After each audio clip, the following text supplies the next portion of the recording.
شركتي وينات ويب سايت وباهنا ويلك اللي شقينا المات مجا محاسبنا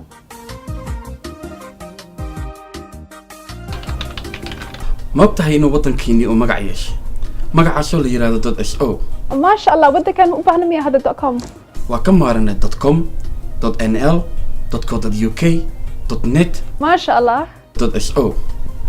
waxaa noo fududeeyay shirkadda la yiraahdo Eurosom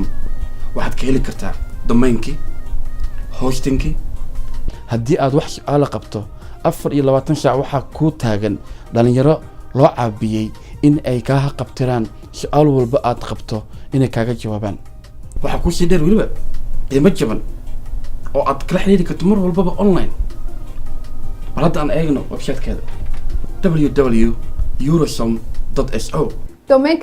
.so waa ka helay asxaabtay dadka Soomaaliyeed waxaan dhahlahaa gatsa intaana laga gadanin